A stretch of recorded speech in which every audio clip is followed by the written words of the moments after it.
This episode is fun because you get to see the characters in different costumes. However, seeing La'an in this costume made me realize I don't think she's combat ready. Okay. My dear brave King Ridley, Queen Nev has invaded my kingdom.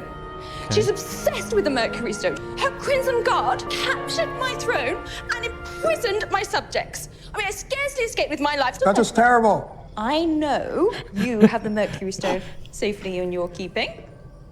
If you do not harness the stone's powers, she will have all of us in chains. Your kingdom will fall as mine has.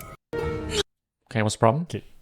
The problem is, now that I've seen her traps and delts and I guess upper pec, I don't think she is sufficiently muscled to do the type of head of security combat that she does.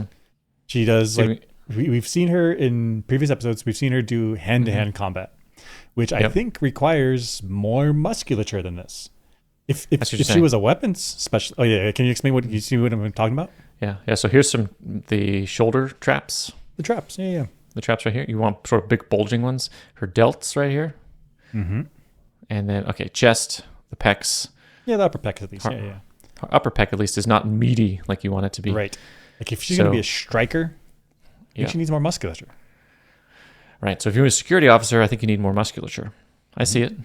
Now, if she was a weapons specialist, if her like skill set was I always have weapons on me, either phasers or like blades or whatever, then I can understand you don't need this. You don't need heft to you because the way that you damage people is through your weapons.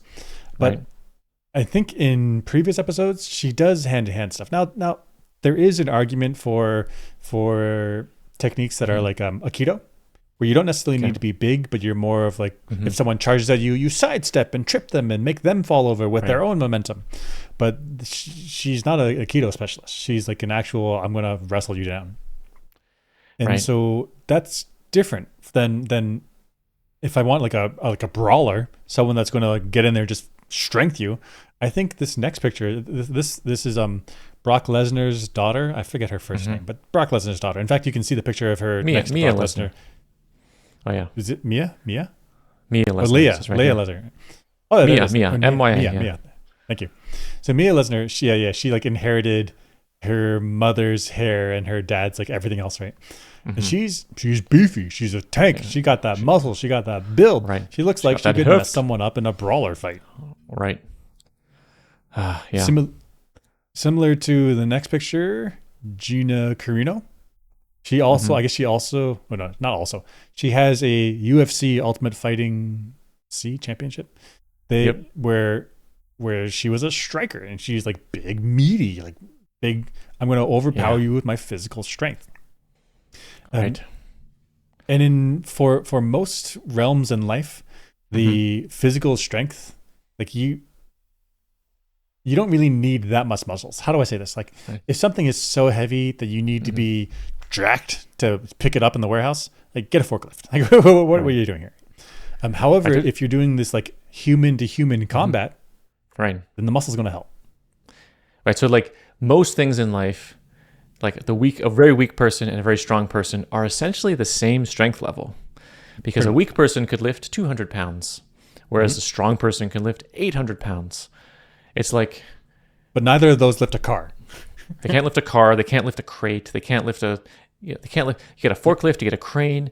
You can't lift tons. So essentially they're equally weak for almost all applications, except if they fight each other. Right. But we have a counter example. So in Orville, Lieutenant Alara Katan, she is a small being, but she's not human. Yeah.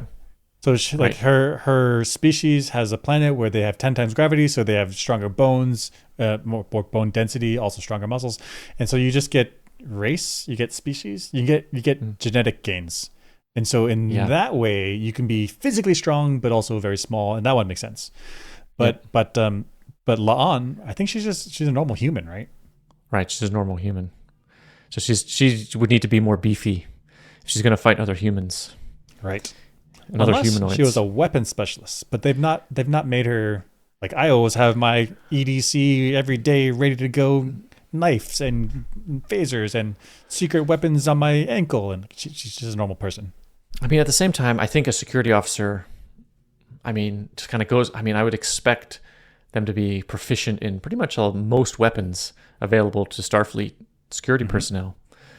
In which case, she's a weapons specialist, I guess. I mean, she has to be. There's no way.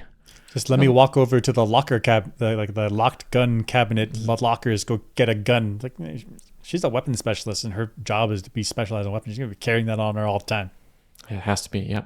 At least a sidearm or something, like one of those little phasers. No phasers.